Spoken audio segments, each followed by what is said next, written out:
Dan untuk mengetahui bagaimana kondisi terkini di Gaza dan bagaimana penyaluran bantuan di sana, kita akan tanyakan kepada Fikri Rofiul Haq langsung dari Gaza, Palestina. Assalamualaikum, selamat pagi waktu Jakarta, Fikri. Waalaikumsalam warahmatullahi wabarakatuh. Baik, Selamat malam Fikri, waktu Gaza, tampaknya Mas Rendra serangan dan Mbak udara Uni. Israel ini masih terus berlangsung. Bagaimana kondisi di sana?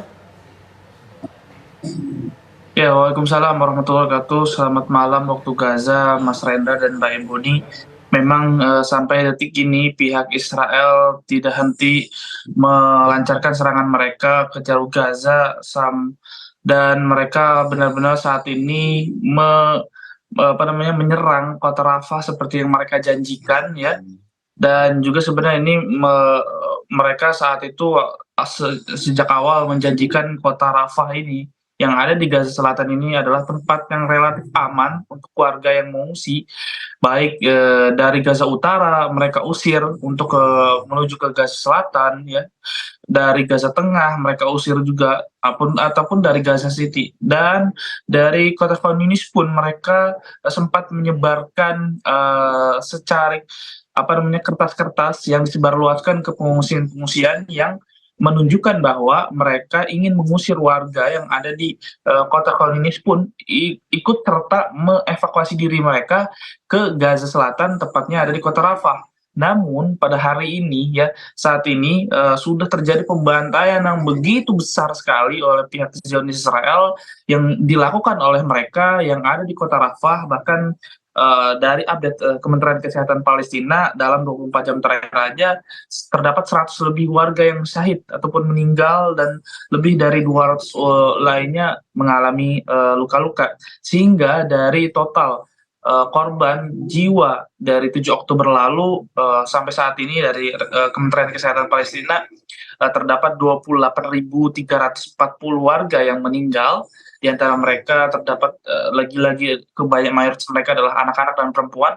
Terdapat 13.000 anak-anak dan 8.200 lebih adalah wanita, dan juga terdapat 340 lebih tenaga kesehatan yang meninggal akibat pihak Israel. Dan ini banyak sebenarnya kasus-kasus di mana para tim evakuasi yang mereka mengendarai ambulan begitu untuk menyelamatkan warga yang ada di situasi-situasi yang genting. Bahkan beberapa kali tim Bulan Sabit Palestina pun beberapa kali mereka mendapatkan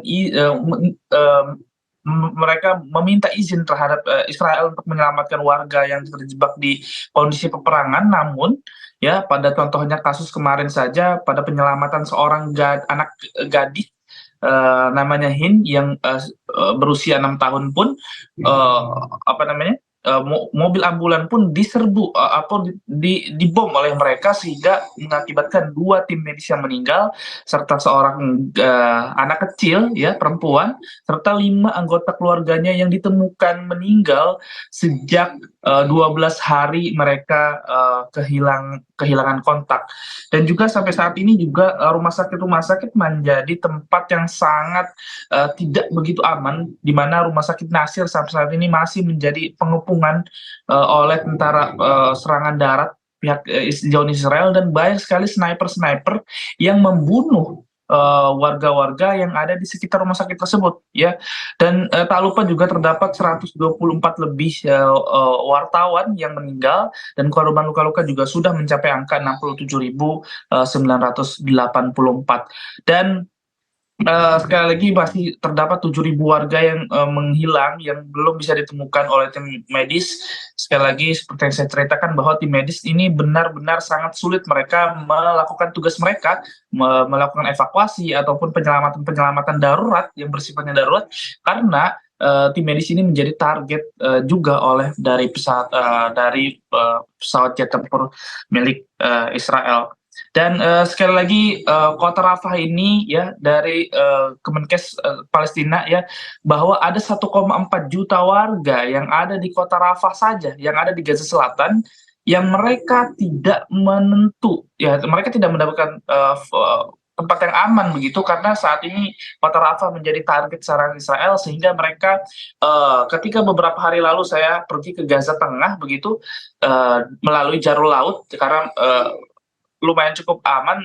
Saya banyak sekali ngeliat mobil-mobil warga yang mereka kembali dari kota Rafah yang sebelumnya mereka ada di Gaza Tengah, dan saat itu Gaza Tengah lumayan cukup mencekam begitu, dan setelah mereka pergi ke kota Rafah dan saat ini kota Rafah menjadi mencekam, saat ini mereka balik lagi ke Gaza Tengah. Artinya banyak warga yang berbulan-bulan, berkali-kali mereka berpindah-pindah untuk mencari tempat yang aman, walaupun sebenarnya sekali lagi tidak ada tempat aman yang ada di jalur Gaza. Sekian.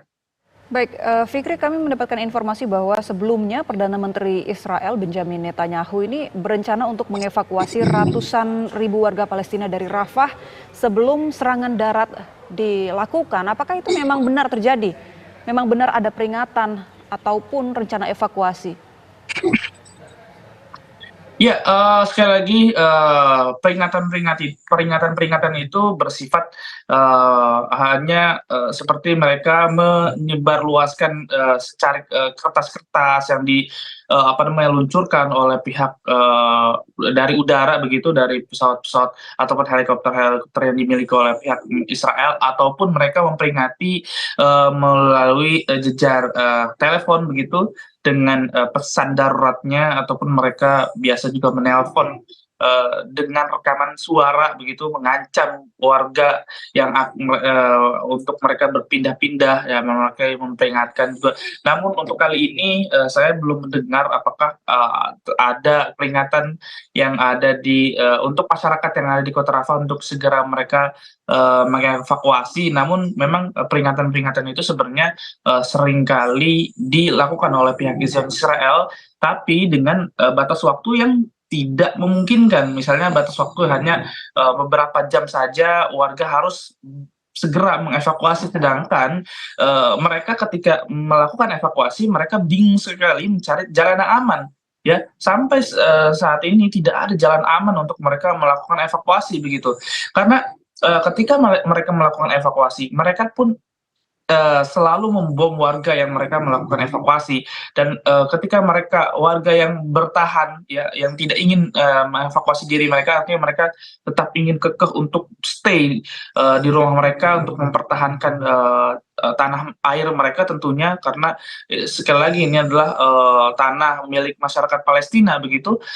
Ini juga menjadi target sasaran Israel. Artinya walaupun pihak Israel ini memperingati warga Palestina, mereka benar-benar sangat random sekali, sangat acak sekali untuk membom fasilitas-fasilitas umum yang seharusnya tidak mereka serang begitu. Dan mereka mengklaim bahwa di situ adalah pejuang-pejuang Palestina, entah itu dari Hamas ataupun pejuang-pejuang lainnya, namun tidak ada bukti yang konkret, ataupun mereka tidak mengeluarkan bukti-bukti ya yang dikeluarkan dari media mereka bahwa terdapat pejuang-pejuang Palestina yang ada di fasilitas-fasilitas umum tersebut, sehingga ini hanya fitnah-fitnah saja yang mereka lancarkan untuk mereka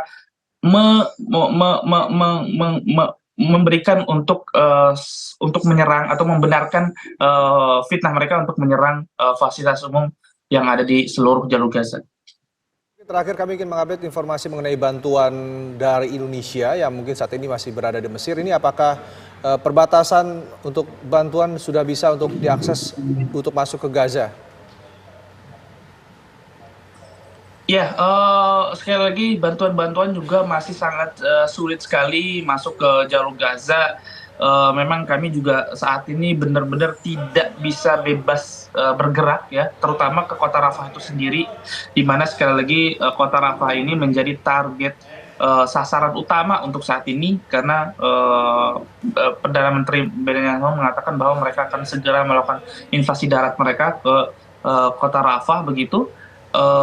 Dan sampai saat ini juga kami belum terlalu melihat banyak sekali truk-truk bantuan, namun dari media lokal saya mendapatkan beritanya bahwa memang dari PBB itu sendiri mengatakan bahwa hampir setiap hari truk masuk ke jalur Gaza itu berjumlah 100 truk, dan ini sangat disayangkan sekali, di mana sebelum pecah 7 Oktober perang lalu saja, di mana truk-truk bantuan ini masuk setiap harinya itu sebanyak 500 truk bantuan, sehingga dengan 100 truk ini pada peperangan agresi militer Israel ini sangat jauh dikatakan cukup untuk mengurangi krisis-krisis yang ada di jalur Gaza, baik itu saat ini yang sangat dibutuhkan adalah obat-obatan, terutama untuk rumah sakit karena rumah sakit masih terus beroperasi Baik. dan masih ada beberapa rumah sakit yang berjumlah kecil saja, mungkin 6 rumah sakit ya dari 30, 10 rumah sakit dari 38 rumah sakit yang sudah berhenti beroperasi. Dan saat ini banyak krisis-krisis, bukan hanya obat-obatan, bahkan tim medis, banyak krisis seperti bahan pangan ataupun air bersih, karena bahan pangan juga di Gaza saat ini harganya cukup melambung tinggi. Banyak warga yang mereka tidak bisa membeli bahan pangan, sehingga banyak masyarakat yang mengandalkan bantuan-bantuan dari negara asing. Baik, terima kasih Fikri Rofiul Haq informasinya langsung dari jalur Gaza. Semoga Anda selalu sehat dan selamat bertugas kembali. Amin.